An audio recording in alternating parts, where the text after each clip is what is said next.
Tras el asesinato del fiscal del Guayas, César Suárez, Diana Salazar, fiscal general de la Nación, hizo un llamado al Consejo de la Judicatura.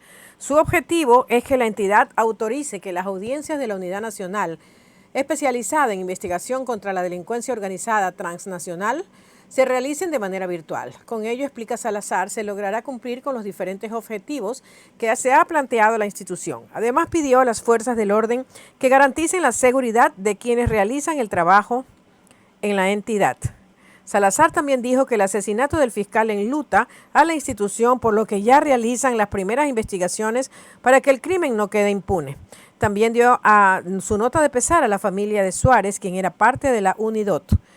La Policía Nacional investiga el atentado en contra del fiscal del Guayas, César Suárez, la tarde del 17 de enero del 2024, donde se registró el atentado en Guayaquil que produjo la muerte del funcionario. El hecho se dio en el sector de la Avenida del Bombero en Guayaquil. En ese punto, el fiscal recibió impactos de bala. Las imágenes que circulan en redes sociales muestran cómo los proyectiles ingresaron por la ventana y puertas del automotor. A través de sus cuentas oficiales, la Fiscalía General del Estado informó el inicio de una investigación en contra del exministro del Interior, José Serrano, por presunta difusión de información reservada. El anuncio se hizo la noche del miércoles 17 de enero. Según la publicación del Ministerio Público, la decisión se toma luego de que el exfuncionario publicara en la red social X revelaciones en torno a temas sensibles, por lo que desde la Fiscalía instan a la ciudadanía a no difundir elucubraciones que podrían beneficiar a criminales o personas buscadas por la ley. Serrano, que reside en el exterior, publicó información relacionada con el caso de César Suárez, fiscal que fue asesinado en Guayaquil. Me acaban de informar que el fiscal Suárez hizo un requerimiento urgente vía email institucional para que se le haga llegar la información sobre expedientes fiscales o investigaciones que existan contra la esposa de alias Fito, narra la publicación. Por unanimidad, la Comisión de Fiscalización aprobó el 17 de enero un informe donde recomienda la interpelación del exministro de Inclusión Económica Social, Esteban Bernal, en el Pleno de la Asamblea. La decisión fue adoptada tras finalizar la etapa de pruebas de cargo y de descargo, en donde se argumentó un supuesto incumplimiento de funciones por parte del ex funcionario del gobierno de Guillermo Lasso. A Bernal se le investiga por haber retirado el bono de desarrollo humano sin previo aviso a miles de beneficiarios. Del Pleno de la Asamblea dependerá una posible censura contra Bernal, lo que le impedirá ejercer cargos públicos por 2 años.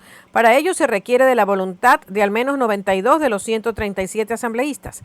El pedido de interpelación contra Bernal lo lleva adelante el segundo vicepresidente de la Asamblea, Edner Recalde, por encargo del Pleno. Esto es parte de los juicios políticos represados por la legislatura que fue disuelta con la muerte cruzada. La solicitud fue presentada originalmente por Mario Ruiz, asambleísta de Pachacutic. El ministro de Justicia del Perú, Eduardo Arana, aseguró que ya existió un acercamiento con el gobierno del Ecuador respecto a la deportación de presos peruanos recluidos en nuestro territorio. Esto en respuesta a la decisión del presidente Daniel Noboa de deportar a presos extranjeros del país. El anuncio lo hizo este miércoles 17 de enero durante un conversatorio con medios de comunicación de ese país. Arana agregó que está en plena coordinación para que esto se efectúe, pero bajo la figura de la extradición. El funcionario indicó que aunque no es un asunto sencillo, las autoridades de ambas naciones, encabezadas por la policía y la Cancillería, ya dieron el primer paso para conseguirlo. Además, el titular del Ministerio de Justicia peruana reiteró que su gobierno reconoce la situación por lo que está atravesando el Ecuador. Sostuvo que el Perú brindará total apoyo al presidente Daniel Noboa en su lucha contra la criminalidad que ha querido sembrar el terror en Ecuador. No tener tatuajes es uno de los 22 requisitos para ingresar a la Policía Nacional, según el nuevo reglamento de reclutamiento que aprobó el 22 de noviembre del 2023. Esta norma rige para los próximos llamamientos. El más cercano será a finales de enero para servidores directivos y para la tropa, que se hará a lo largo del 2024. José Vargas, director nacional de Educación de la Policía Nacional, explicó que en el artículo 45, numeral 14, se determinó que el aspirante no debe poseer tatuajes en ninguna parte del cuerpo. Antes En el reglamento de uniformes vigentes desde abril del 2023, este requisito no era vinculante. Hoy sí lo será para los nuevos llamamientos. Para ello se trabaja en instructivos. Tenemos el reglamento actual, pero en la norma se contempla la construcción de normas menores. A este reglamento se le va a incluir un instructivo que establezca con claridad qué tatuajes estamos hablando para que alguien no pueda ser parte del proceso de reclutamiento. En la nueva norma de reclutamiento además se indica que no puede tener expansores en lugares visibles, es decir, aquellos aparatos que se usan para expandir los lóbulos de las orejas u otras partes del cuerpo. Esta decisión, indicó, se dio para evitar que miembros de las organizaciones criminales o terroristas puedan ingresar a la policía. Tenemos muy claro que hay muchos jóvenes que se realizan tatuajes, no por pertenecer a organizaciones criminales, sino por la referencia de un artista o tal vez un amigo. Pero en este momento el país está viviendo una guerra interna donde no se ha declarado, no se ha librado y estamos con una guerra declarada de 22 grupos terroristas, por lo que somos y debemos nosotros precautelar que ninguno de los ciudadanos tenga la oportunidad de ingresar a la Policía Nacional en estas condiciones. La tarde del 17 de enero se registró un deslizamiento de tierra en el sector Zambisa, norte de Quito. El Centro de Operaciones de Emergencia COE Metropolitano informó que no hay afectaciones con este evento. En su cuenta de la red social X, el COE señaló: en relación al deslizamiento de Zambisa, informamos que no hay afectaciones a personas ni viviendas y la vía está habilitada. El informe se da después de que en redes sociales se alertó sobre este hecho. El municipio de Quito señaló que el personal técnico de la administración zonal, así como de otras instancias municipales, están en la zona realizando la respectiva evaluación. Policía y Fuerzas Armadas realizan una nueva intervención carcelaria en el Centro de Privación de Libertad de Guayas.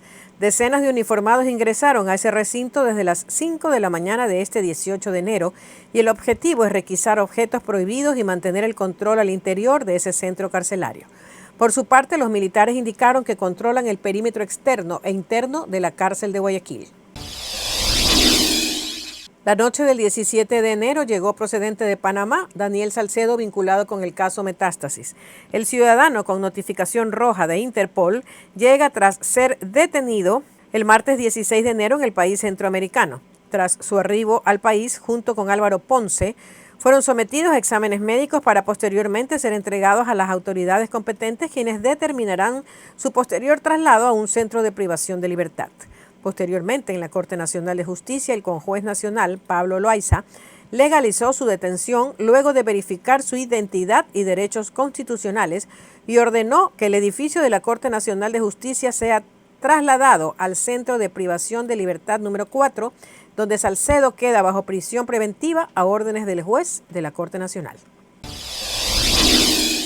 La Fiscalía informó que el conjunto con la Policía Nacional allanaron viviendas de un fiscal y una profesional de derecho en el marco de una investigación por tráfico de influencias.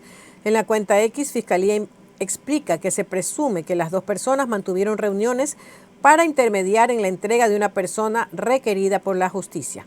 En los inmuebles ubicados en Pichincha se dispuso el levantamiento de equipos tecnológicos. Los indicios recolectados por el personal de criminalística serán ingresados en cadena de custodia, aclara el texto.